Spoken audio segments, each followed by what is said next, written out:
తానొకటి తలిస్తే దైవమొకటి తలిచింది. తండ్రి ఎర్రన్న అకాల మరణం చెందాడు. దీంతో తండ్రి ఆశయాల కోసం, తండ్రిని నమ్ముకున్న వారి కోసం తనకు ఏమాత్రం అనుభవం లేని రాజకీయాల్లోకి అడుగుపెట్టాడు రామ్మోహన్ నాయుడు. చేపపిల్లకి ఈత నేర్పాలా? పక్షికి ఎగరడం నేర్పాలా? ఎర్రన్న కొడుక్కి వేరెవరో వచ్చి రాజకీయ పాఠాలు నేర్పాలా? వాళ్ళ బ్లడ్లోనే ఉంది పాలిటిక్స్. ఎర్రన్నాయుడు నడిచిన బాటలోనే రామ్మోహన్ నాయుడు నడిచాడు. ప్రజల కోసం నిలబడ్డాడు. ఎన్నికల్లో పోటీ చేశాడు. ఎంపీగా గెలిచి పార్లమెంటులో అడుగుపెట్టాడు. అతి చిన్న వయసులో పార్లమెంటుకి ఎన్నికైన రెండవ వ్యక్తిగా గుర్తింపు కూడా పొందాడు. పార్లమెంటుకు వెళ్లామా, సైలెంట్ గా కూర్చున్నామా, క్యాంటీన్కి వెళ్లి ఫుడ్ తిన్నామా, ఇంటికి వచ్చామా అన్నట్టు కాకుండా మొదటి రోజు స్పీచ్ తోనే అదరగొట్టేశాడు. రాష్ట్రం కోసం తెలుగోడి గళం విప్పితే ఎలా ఉంటుందో చూపెట్టాడు.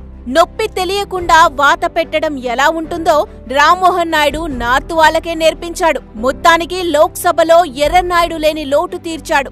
అంతేకాదు 2024లో కేంద్ర మంత్రిగా పార్లమెంటులోకి అడుగుపెట్టబోతున్నాడు రామ్మోహన్ నాయుడు. సో రామ్మోహన్ నాయుడు బయోగ్రఫీపై ఓ లుక్కేద్దాం. కింజరపు రామ్మోహన్ నాయుడు తండ్రి అధికారాన్ని అడ్డం పెట్టుకుని రౌడీజం చేసే టైపు కాదు. తండ్రి హోదాను ఉపయోగించి కాంట్రాక్టులు తెచ్చుకుని వ్యాపారాలు చేసే టైపు అంతకన్నా కాదు. తన తండ్రి ఎమ్మెల్యే అయినా, ఎంపీ అయినా, కేంద్ర మంత్రి అయినా తాను మాత్రం పార్టీ ఆఫీస్ ముఖం కూడా చూడలేదు. పాలిటిక్స్ లో ఇన్వాల్వ్ అవ్వలేదు. తన చదువేంటో, తన పనులేంటో అన్నట్టు ఉండేవాడు. అలాంటి కుర్రాడు ఒక్కసారిగా పాలిటిక్స్ లోకి వస్తాడని ఎవ్వరూ అనుకోలేదు. రావాల్సిన టైం వచ్చింది కాబట్టి రాక తప్పనూ లేదు.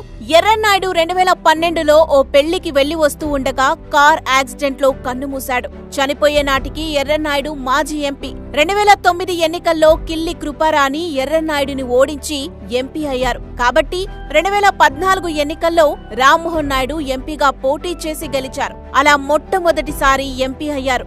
ఎర్రన్నాయుడు చనిపోయే సమయానికి రామ్మోహన్ నాయుడు ఢిల్లీలోని ఓ కంపెనీలో ఉద్యోగం చేస్తున్నాడు. తండ్రి మరణ వార్త విని షాక్ అయ్యాడు. హుటాహుటిన స్వస్థలానికి చేరుకున్నాడు. తండ్రి నిస్తేజంగా ఉండటం చూసి పట్టరాని భావోద్వేగానికి లోనయ్యాడు. ఇదంతా ఒకెత్తైతే తండ్రిని నమ్ముకొని ఎంతమంది ఉన్నారా అన్నది తండ్రి చనిపోయాకే రామ్మోహన్ నాయుడుకు తెలిసింది. వారందరినీ అలా మధ్యలో వదిలి ఉద్యోగమో వ్యాపారమో చేసుకోవాలని అనుకోలేదు. వారికి అండగా నిలబడాలనుకున్నాడు. విషయాన్ని బాబాయ్ అచ్చెన్నాయుడికి చెప్పగా వెన్ను తట్టి ప్రోత్సహించాడు. రామ్మోహన్ నాయుడుని చంద్రబాబు దగ్గరికి తీసుకెళ్లారు. మనసులో మాటను బాబు ఎదుట బయటపెట్టాడు రామ్మోహన్ నాయుడు. అది విన్న చంద్రబాబు కూడా శభాష్ అంటూ ఎంకరేజ్ చేశారు. 2014లో ఎంపీ టికెట్ ఇచ్చారు. మొదటిసారి అంటే తండ్రి చనిపోయిన సింపతి ఉంది కాబట్టి ప్రజలు గెలిపించారు అనుకోవచ్చు. కానీ 2019లో రాష్ట్రమంతా జగన్ గాలి వీచినా రామ్మోహన్ నాయుడు గెలుపును మాత్రం ఆ పెనుగాలి కదల్చలేకపోయింది.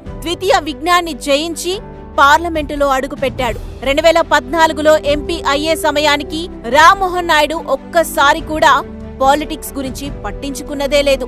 కానీ వన్స్ ఎంటర్ అయ్యాక మాత్రం పాలిటిక్స్ ను అవపోసన పట్టేశాడు.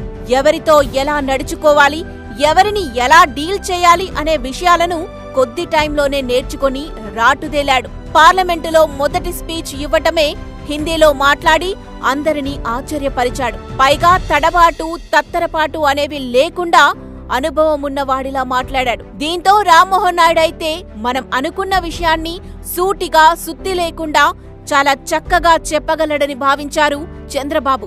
అందుకే లోక్సభ అవిశ్వాస తీర్మానం ప్రవేశపెట్టినప్పుడు మాట్లాడే అవకాశాన్ని రామ్మోహన్ కిచ్చారు. వచ్చిన అవకాశాన్ని చక్కగా ఉపయోగించుకున్నాడు ఈ సిక్కోలు సింగం. పార్లమెంటులో దిగ్గజ నాయకులుంటారు, మహామహులు కొలువై ఉంటారు.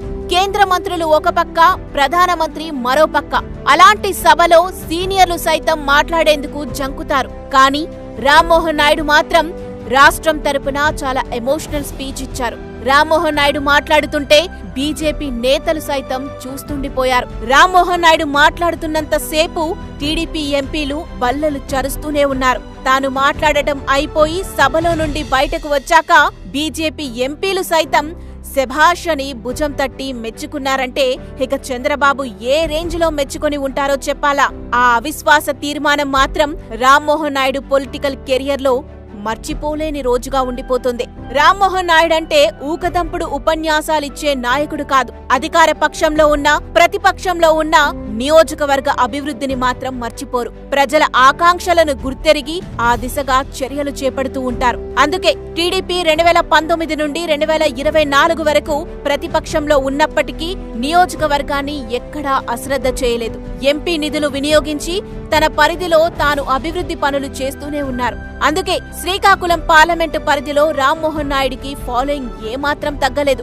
ప్రజాదరణ పెరిగింది. ఫలితంగా 2024 ఎన్నికల్లో 3,27,901 ఓట్ల మెజారిటీతో గెలుపొంది హ్యాట్రిక్ కొట్టారు.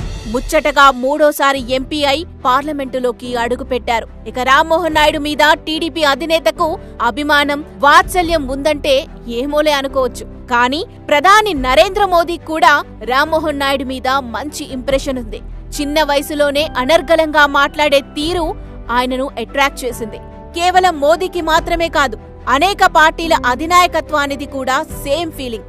ఇలాంటి చాకులాంటి కుర్రాడు మన పార్టీలో కూడా ఒకడుంటే బాగుండు అని అనిపించకమానదు. బయటకు అనకపోయినా లోలోపల వారి ఫీలింగ్ అదే. అందుకే వైసీపీ వాళ్లు కనీసం అవినీతి బురద జల్లే ప్రయత్నం కూడా చేయలేకపోయారు. ఇక రామ్మోహన్ నాయుడు పర్సనల్ విషయాలేంటో తెలుసుకుందాం. తాను పుట్టింది శ్రీకాకుళం జిల్లా జిమ్మాడ గ్రామం. ఆయన 1987 డిసెంబర్ 18న జన్మించారు. పిల్లల మీద పొలిటికల్ షాడో పడకూడదు అనుకున్నారు ఎర్రన్నాయుడు. అందుకే రామ్మోహన్ నాయుడుని చిన్నప్పుడే హాస్టల్లో పెట్టారు. 1 నుండి 3వ తరగతి వరకు శ్రీకాకుళంలోని గురజాడ ఎడ్యుకేషన్ సొసైటీలో చదువుకున్నారు. 1994లో ఎర్రన్నాయుడుని టీడీపీ చీఫ్ విప్ కావటం వల్ల ఫ్యామిలీ హైదరాబాద్ కి షిఫ్ట్ అవ్వాల్సి వచ్చింది. ఇక హైదరాబాద్ లోని భారతీయ విద్యాభవన్ లో చేరాడు. అక్కడ కూడా ఎక్కువ నాళ్లు ఉండలేదు. ఎర్రన్నాయుడు ఎంపీ అవటం, పైగా కేంద్ర మంత్రి పదవి కూడా దక్కడంతో ఢిల్లీకి వెళ్లారు వారి ఫ్యామిలీ. రామ్మోహన్ నాయుడు ఆర్కేపురంలోని ఢిల్లీ పబ్లిక్ స్కూల్లో జాయిన్ అయ్యాడు. ఇంటర్మీడియట్ పూర్తయ్యాక ఫారెన్ వెళ్లి బీటెక్ పూర్తి చేశారు. ఆ తర్వాత అక్కడే ఎంబీఏ కూడా చేశాడు. తిరిగి ఢిల్లీ వచ్చి ఇంటీరియర్ డెవలపింగ్ కంపెనీలో జాబ్ చేస్తూ ఉండేవాడు.